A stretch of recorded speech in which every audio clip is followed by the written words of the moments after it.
ಮನೆಯಲ್ಲಿನ ಅರ್ಚಕರನ್ನ ನಾವು ಪ್ರತಿನಿಧಿ ಪ್ರಜ್ವಲ್ ಮಾತನಾಡಿಸಿದ್ದಾರೆ. ಪ್ರಧಾನ ಅರ್ಚಕ ನಿತ್ಯಾನಂದ ಅಡಿಗ ಅವರನ್ನ ಏನು ಹೇಳ್ತಾರೆ ನೋಡೋಣ. ತಮಿಳುನಾಡಿನ ನೂತನ ಮುಖ್ಯಮಂತ್ರಿಯಾಗಿರುವಂತಹ ಜೋಸೆಫ್ ವಿಜಯ್ ಅವರು ಕೊಲ್ಲೂರು ಮೂಕಾಂಬಿಕಾ ದೇವಿಯ ದರ್ಶನವನ್ನು ಪಡೆದುಕೊಂಡಿದ್ದಾರೆ.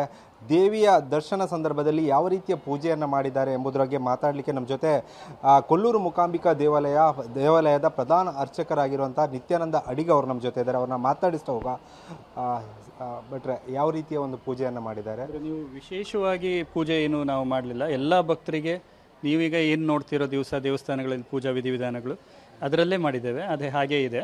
ಮತ್ತು ಯಾವುದೇ ವಿಶೇಷವಾದಂಥ ಪೂಜೆಗಳನ್ನು ನಾವಿಲ್ಲಿ ಮಾಡಲಿಲ್ಲ. ಮತ್ತು ಅಂದರೆ ಅವರಿಗೆ ಸಾಕಷ್ಟು ಪ್ರೋಟೋಕಾಲ್ಗಳು, ಸೆಕ್ಯೂರಿಟಿ ಎಲ್ಲ ಇತ್ತು. ಅವ್ರು ಬರುವಾಗ ಪೂರ್ಣ ಕುಂಭದೊಂದಿಗೆ ಸ್ವಾಗತ ಮಾಡಿ ಒಳಗಡೆ ಕರ್ಕೊಂಡಿದ್ದೇವೆ. ಯಾವುದೇ ಒಂದು ರಾಜ್ಯದ ಮುಖ್ಯಮಂತ್ರಿಗಳು, ಪ್ರಧಾನಮಂತ್ರಿಗಳಾಗಿರ್ಬೋದು, ರಾಷ್ಟ್ರಪತಿಗಳು, ಇವರು ಯಾರು ಬರಬೇಕಾದ್ರೂ ಪೂರ್ಣ ಕುಂಭದಲ್ಲಿ ಸ್ವಾಗತವನ್ನು ಮಾಡುವಂಥದ್ದು ಅದು ಒಂದು ಇಲ್ಲಿಯ ಒಂದು ಪದ್ಧತಿ, ಅದು ಕ್ರಮ. ಹಿಂದೆ ರಾಜ ಮಹಾರಾಜರುಗಳಿಗೆ ಮಾಡ್ತಾ ಇದ್ದರಂತೆ. ಈಗ ಇವರಿಗೆ ಮುಖ್ಯಮಂತ್ರಿಗಳಿಗೆ, ರಾಷ್ಟ್ರಪತಿಗಳಿಗೆ, ಗವರ್ನರ್, ಈ ಥರದವರು ಬಂದರೆ ರಾಜ್ಯಪಾಲರು, ಇವರಿಗೆ ನಾವು ಪೂರ್ಣ ಕುಂಭದಲ್ಲಿ ಸ್ವಾಗತ ಮಾಡಿ ಒಳಗಡೆ ಸೀದಾ ಕರ್ಕೊಂಡು ಹೋಗಿ ಅಲ್ಲಿ ಕಂಬದ ಗಣಪತಿ ಅಂತ ಇದೆ. ಮೊದಲು ಒಳಗಡೆ ಹೋಗಬೇಕಾದ್ರೆ ವಿಘ್ನ ನಿವಾರಕನಾದಂಥ ಗಣಪತಿಯ ದರ್ಶನವನ್ನು ಮಾಡಿಕೊಂಡು ನಂತರ ಒಳಗಡೆ ಬಂದರು. ಒಳಗಡೆ ಬಂದು ಅವರು ದೇವಿಯಲ್ಲಿ ಪ್ರಾರ್ಥನೆಯನ್ನು ಮಾಡಿಕೊಂಡ್ರು, ಫಲ ಸಮರ್ಪಣೆಯನ್ನು ಮಾಡಿದ್ರು. ಹಾಗೆ ವಿಶೇಷವಾಗಿ ಅವರೊಂದು ಕತ್ತಿಯನ್ನು ಕೂಡ ದೇವರಿಗೆ ಸಮರ್ಪಣೆಯನ್ನು ಮಾಡಿದ್ದಾರೆ ಒಳಗಡೆ ಬಂದು. ಹಾಗೆ ಅಲ್ಲಿಂದ ಸೀದಾ ಶಂಕರಾಚಾರ್ಯರ ಪೀಠಕ್ಕೆ ಹೋಗಿ ಶಂಕರಾಚಾರ್ಯರ ದರ್ಶನವನ್ನು ಮಾಡಿಕೊಂಡು ನಂತರದಲ್ಲಿ ಬಂದು ವೀರಭದ್ರನ ದರ್ಶನ ಮಾಡಿ ಒಂದು ಪ್ರದಕ್ಷಿಣೆಯನ್ನು ಮಾಡಿ ದೇವಸ್ಥಾನಕ್ಕೆ ಅವರು ಮುಂದುವರಿಸಿದ್ದಾರೆ. ಅಂದರೆ ಯಾವ ಕತ್ತಿ ಕೊಟ್ಟಿರುವಂಥದ್ದು, ಬೆಳ್ಳಿಯ ಅಥವಾ ಚಿನ್ನದ ಕತ್ತಿ?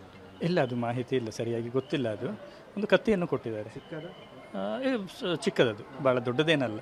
ಅಂದರೆ ತಮಿಳುನಾಡಿನ ರಾಜಕೀಯ ನಾಯಕರುಗಳು ಈ ರೀತಿಯ ಖಡ್ಗ ಕೊಡುವಂಥದ್ದು, ಕತ್ತಿ ಕೊಡುವಂಥದ್ದು ಒಂದು ಈ ರೀತಿಯಾಗಿ ಒಂದು ಮಾಡ್ಕೊಂಡು ಬಂದಿರುವಂಥದ್ದು. ಹಿಂದೆ MGR ಅವರು ಕೊಟ್ಟಿದ್ದರು, ಇವರು ಕೂಡ ಅದನ್ನೇ. ಹೌದು, MGR ಅವರು, MG ರಾಮಚಂದ್ರ ಅವರು ಕೂಡ ಕತ್ತಿಯನ್ನು ಕೊಟ್ಟಿದ್ದಾರೆ. ಅಂದರೆ ನಮಗೆ ಏನಾಗ್ತದೆ ಅಂದರೆ ತಮಿಳುನಾಡವರು ಇವರು ಕೊಟ್ಟಾಗ ಮಾತ್ರ ಅದು ಮುನ್ನೆಲೆಯಲ್ಲಿ ಕಾಣ್ತದೆ. ಎಷ್ಟೋ ಜನ ಭಕ್ತಾದಿಗಳು ಹೀಗೆ ಕತ್ತಿಯನ್ನು ಕೊಡುವಂಥದ್ದು, ಬೇರೆ ಸೀರೆಯನ್ನು ಕೊಡುವಂಥದ್ದು. ಅಂದರೆ ಒಂದು ಮಾತಿದೆ ನಮ್ಮಲ್ಲಿ, ವಯಸ್ಸಾದವರನ್ನು ನೋಡ್ಲಿಕ್ಕೆ ಹೋಗಬೇಕಾದ್ರೆ, ಮಕ್ಕಳನ್ನು ನೋಡ್ಲಿಕ್ಕೆ ಹೋಗಬೇಕಾದ್ರೆ, ಹಾಗೆ ದೇವರನ್ನು ನೋಡ್ಲಿಕ್ಕೆ ಹೋಗಬೇಕಾದ್ರೆ ಬರಿಗೈಯಲ್ಲಿ ಹೋಗಬಾರ್ದು ಅನ್ನುವಂಥ ಒಂದು ನಿಯಮ ಇದೆ. ಹಾಗೆ ನಿಮಗೇನಾದರೂ ವಿಜಯ್ ಇವರು ಕೊಟ್ಟಿದ್ದು, MGR ಕೊಟ್ಟಿದ್ದು ನಿಮಗೆ ಮುನ್ನೆಲೆಯಲ್ಲಿ ಕಾಣ್ತದೆ. ಯಾಕಂದರೆ ದೊಡ್ಡ ಅವರು ಕಾಣುವಂಥವ್ರು, ಎತ್ತರದಲ್ಲಿರ್ತಾರೆ, ಎಲ್ಲರಿಗೆ ಕಾಣ್ತಾರೆ. ತುಂಬ ಜನ ಕೊಡ್ತಾರೆ ಆ ಥರ. ಅದು ಚಿನ್ನ ಬೆಳ್ಳಿ ಹಾಗೆ ಅಂತ ಅಲ್ಲ, ಎಲ್ಲ ಥರದ ಇದನ್ನು ಕೊಡ್ತಾರೆ. ಹಾಗೆಂತಲ್ಲ, ಎಲ್ಲ ಭಕ್ತಾದಿಗಳು ಸಾಕಷ್ಟು ಜನ ಕೊಡ್ತಾರೆ ಅದನ್ನು. ಕತ್ತಿ ಕೊಟ್ಟದ್ದ ಖಡ್ಗ ಕೊಡ್ತೀವಿ, ಅದೊಂದು ಖಡ್ಗ, ಚಿಕ್ಕ ಖಡ್ಗವನ್ನು ಕೊಟ್ಟಿದ್ದಾರೆ.